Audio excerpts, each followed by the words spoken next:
like certain I'm gonna get it right sometimes. I never do. Anyway. Okay, so just to get this off my pen just fell apart, we will start with our first speaker evaluation. So Hay will be evaluating Paul Yankee.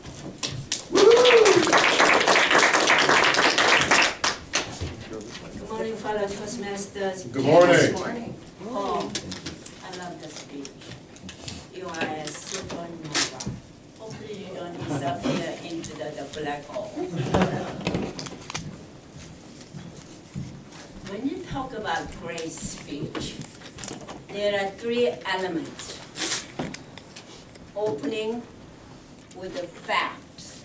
Not only he came up with the 5 facts, he had an excellent prop. The second element is novelty. It is novel.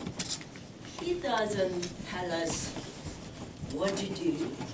He inspires us to think and take action in his speech. Was that message memorable? That's the third element. Yeah, I'll remember Paul's speech forever. I mean, yeah, of course I have a great memory. My mom was 97 years old when she died. She remembered everything I did when I was 2 years old. So I inherited that gene. But it was memorable. I'm going to give you a couple of suggestions in order to take this speech to the next area contest, division contest.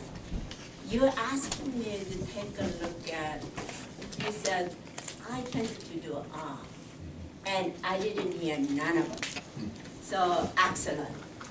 I mean, you had a great engagement with the audience, body movement, even vocal voice.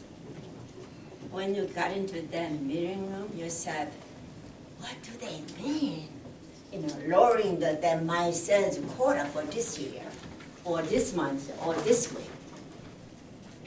The couple things I'd like to suggest, you had an excellent prop.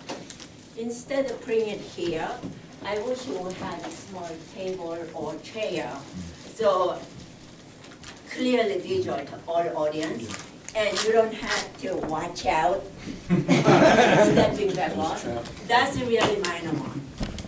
The biggest one I want you to incorporate with your next speech is the emotions. That's what we draw into. Either you could, at the 27th and that meeting, in that meeting room, you could actually exaggerate your emotions. I almost puked when they said, or something else. Incorporate that, you know? That's gonna bring all of us more memorable. I loved your speech. Excellent job. Thank you so much.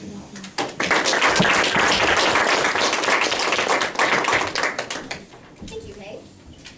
Evaluating Mike Figurski today is Dan Kurowski. Kurowski, my cousin. All right.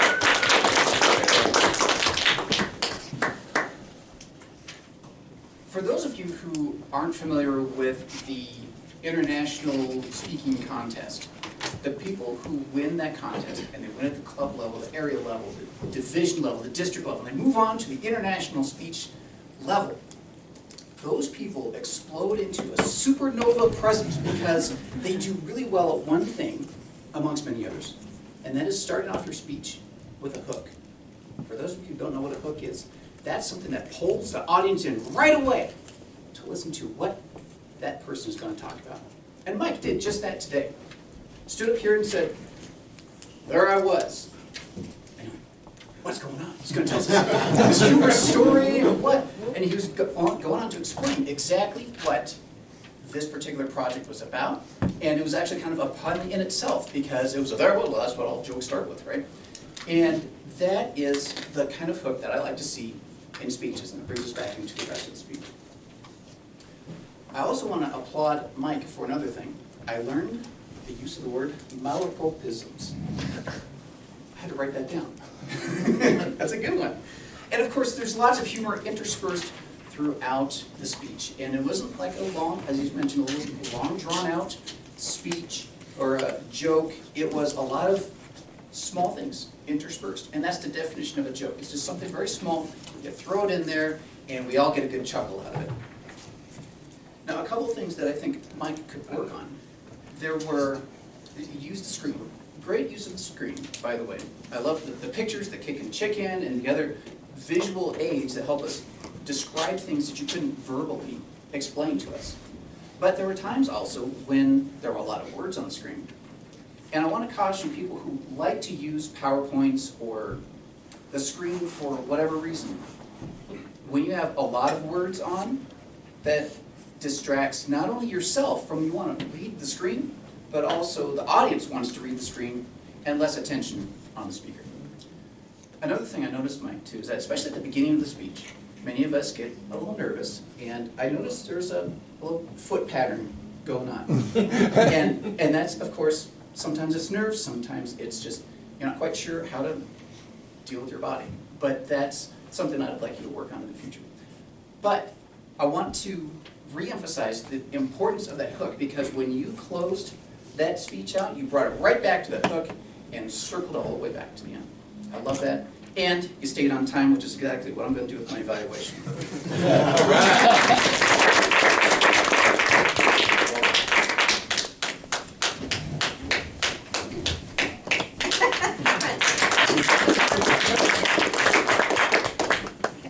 Thank you, Dan.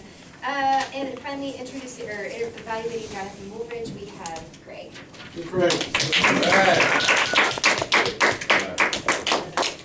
Now I know you know what's coming next.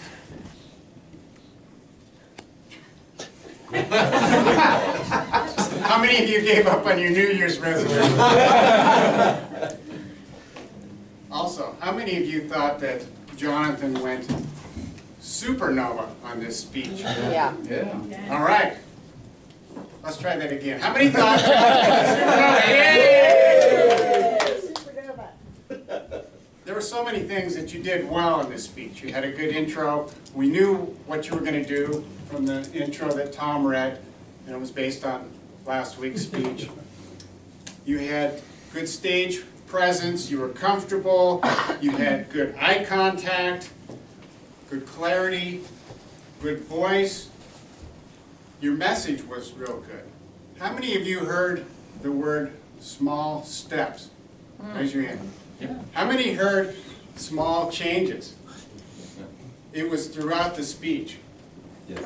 I don't have the same kind of memory that Hay's mom had or Hay had, but I'm going to remember that too. It was a very good message, and one that is easy to understand, one that's easy to remember, and one that you can implement easily. In other words, just take one small step to implement that message. Whatever it is, do something today, a small step today. Just a couple of suggestions. As I mentioned earlier, I don't remember what your evaluator suggested last week, but I do remember what I put on my love note to you. I said you may want to watch your hand in your pocket. If you watched the speech last week, you may have noticed his hand was in his pocket. Today, his hand was not in his pocket. So I would encourage you to continue to be conscious of your hands. I did see some hand wringing, and so just be conscious of your hands. Rather than wring your hands, you could just drop them to the side. But just continue to be conscious of your hands. One thing I would like to challenge you with is, and I don't want to take this away from you, because you practiced, it was very clear, it was a very smooth flowing speech.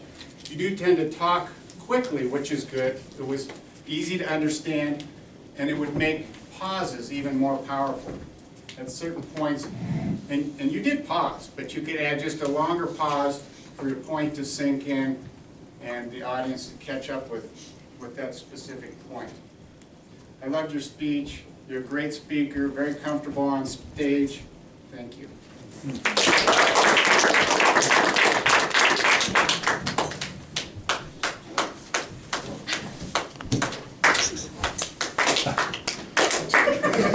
What is this? Where are we? Thank you, Greg. I'll be quick about this. First off, can we get the timer's report for the evaluations, please? Everyone was on time. All right. Very confident. Okay, and off counter.